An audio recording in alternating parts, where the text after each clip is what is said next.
James Liam, your guide, as you can hopefully tell. And this is our vessel called White Raven, fastest whale watch vessel in all of Tofino. So that basically means we'll spend more time with the whales and less time traveling. Just to go over some safety features that we have today, you guys are all kitted out in your Mustang survival suits. Underneath each seat we have an extra life vest, throw ring in the back there, and then all the necessary survival and emergency equipment like heat flares, all the stuff that you guys don't know what it is, but I do, and that's an important part.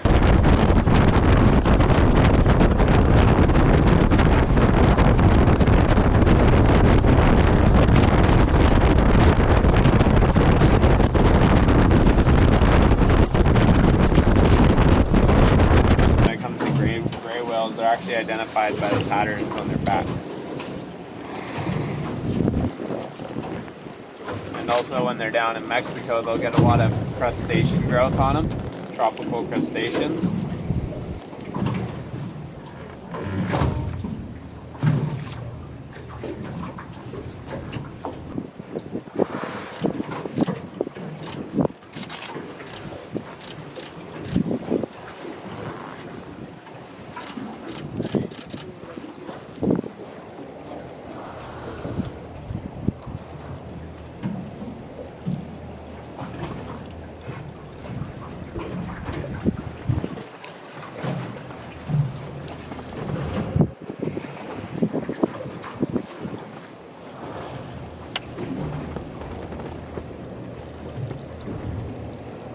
How long are they usually? 40 feet is kind of the maximum length we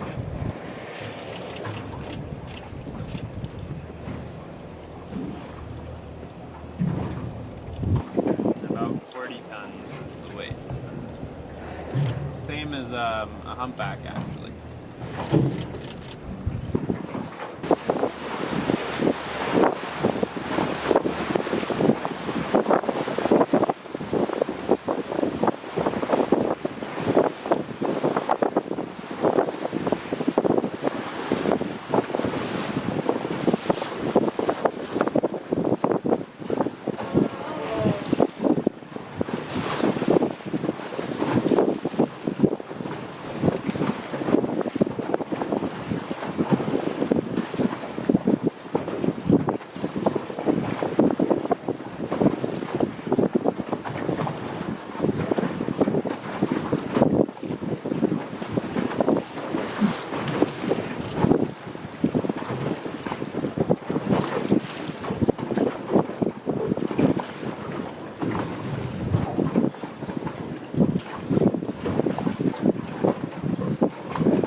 Are there predators for them here?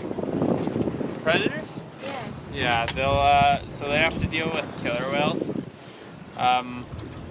Generally, they will go only for the calves, and they are looking only to take the jaw from the whale. Picky eaters. But once they get to a certain size, they're more or less safe for killer whales.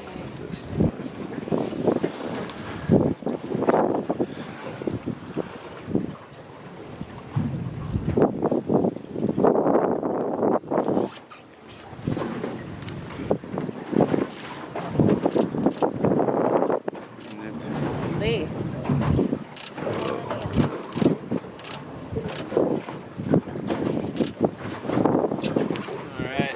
These guys are doing is they're actually bottom feeding.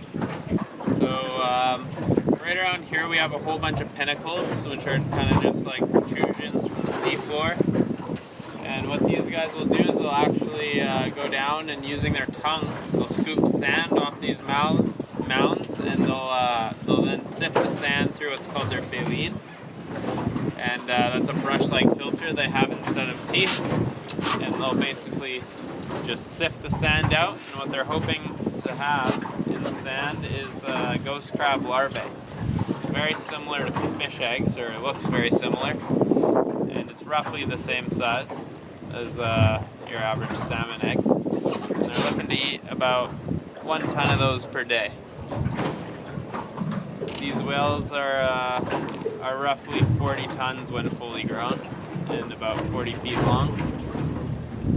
Right in here, the water can be as shallow as 20 feet deep in some spots, so this is perfect feeding ground for them. It requires minimal effort for them to go down and get food, and that's what it's all about. It's all about getting as many calories into them as they can and using the least amount of energy to do so. They're trying to fatten up because they've got a pretty long journey that they do. They migrate from Mexico all the way up to Alaska. These guys, this is likely as far as they'll go. Some like to kind of become resident to an area for a while, but a lot of them, they're doing a super long migration. Down in Mexico, there's not much food for them. They'll lose about 1/3 of their body weight, and when they come up here, they're hungry, so they're busy. This is feeding grounds.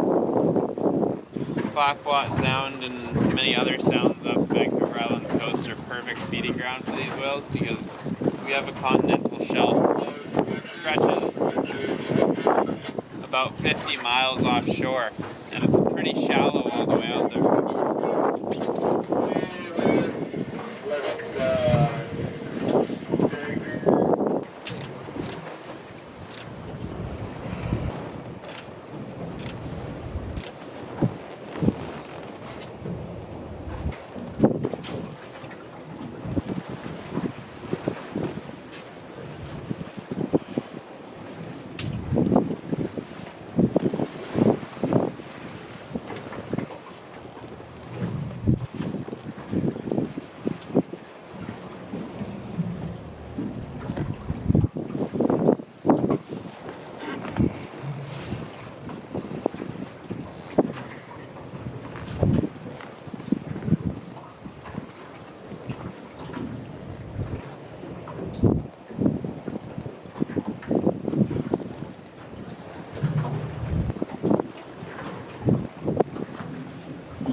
So many.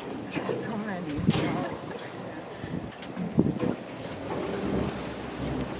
Well, I think that was a pretty good grand finale, so we'll head off.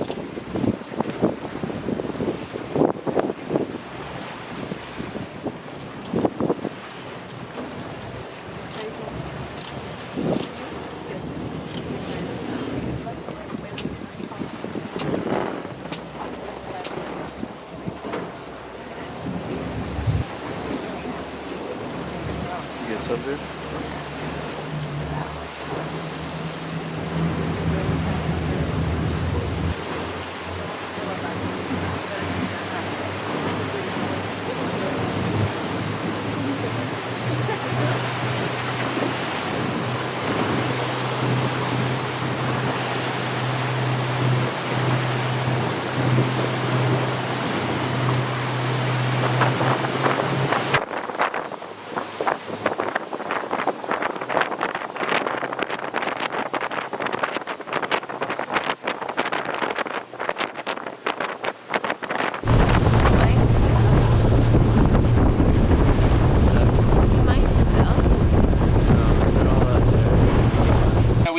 transient killer whales, so they're kind of in and out. Get them a couple times a month, and they are the mammal eaters, so seals are a big part of their diet. They also have to look out for gray wolves.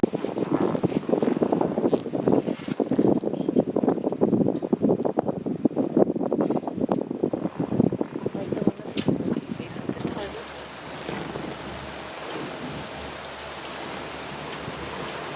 What are you doing for work on the island?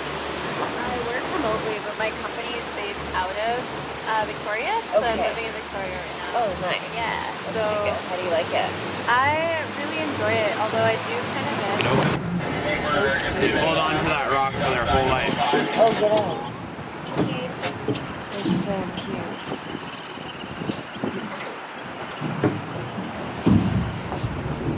So yeah, they've got very loose skin. It's only attached to them by their wrists, ankles.